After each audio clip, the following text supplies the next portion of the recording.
Komisi 1 DPR Republik Indonesia menggelar rapat kerja dengan Menteri Luar Negeri Republik Indonesia Sugiono, dan rapat tersebut bertujuan untuk membahas sejumlah hal penting terkait kebijakan luar negeri Indonesia, khususnya rencana program 100 hari kerja, Menlu, serta berbagai isu aktual yang tengah berkembang baik di tingkat regional maupun internasional. Nah, kebijakan luar negeri Indonesia ini harus menanggapi tantangan ini dengan penuh kewaspadaan. Jadi ruang untuk ambiguitasnya semakin menyempit. Setiap keputusan yang diambil harus mencerminkan sikap tegas dalam mempertahankan kepentingan nasional, tanpa terjebak dalam posisi yang tidak menguntungkan dalam persaingan global yang terjadi saat ini. Berangkat dari kondisi ini, Pak, beberapa insight yang akan saya sampaikan. Pertama adalah terkait BRIC. Kami terlebih dahulu mengapresiasi upaya Indonesia untuk memperkuat posisi internasional melalui keikutsertaan kerjasama ekonomi dalam berbagai forum multilateral, termasuk BRIC ini. Namun keterlibatan kita dalam forum ini terkesan sebagai pengikut saja, Pak, bukan penentu dari arah forum ini. Sehingga jika kita tidak hati-hati, bukannya kita mendapat manfaat, tapi malah sebaliknya, kita hanya bagian dari kepentingan negara lain.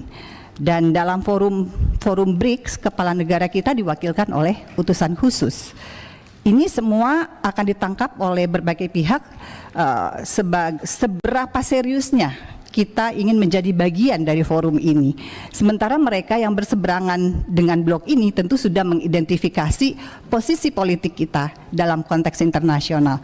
Maka Pak Menteri, dalam kesempatan ini kami perlu penjelasan yang lebih mendalam mengenai apa sebenarnya pendapat atau analisa Bapak dampak jangka panjang dari keikutsertaan Indonesia dalam BRIC ini, di mana dan seperti apa sebenarnya posisi strategis Indonesia dalam forum ini, mengingat bahwa beberapa anggota BRIC merupakan negara-negara dengan kepentingan yang sangat berbeda dengan Indonesia.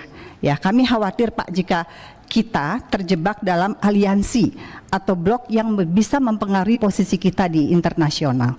Nah, itu terkait BRIC. Yang kedua adalah terkait isu Laut Cina Selatan.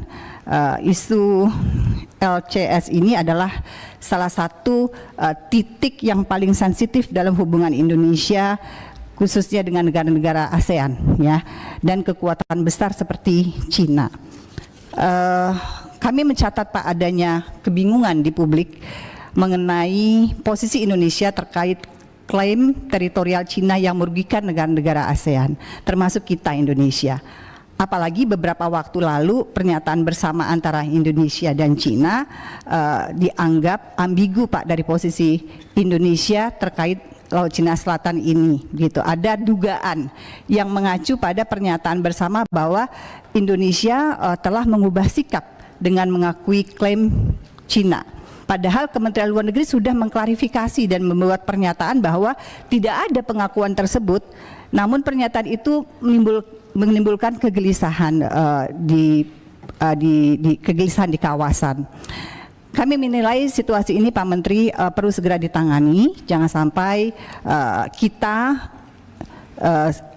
hal ini Indonesia mampu memetakan rivalitas Cina dan Amerika, tetapi kita gagal menjaga hubungan yang harmonis dengan beberapa negara di tetangga atau kawasan.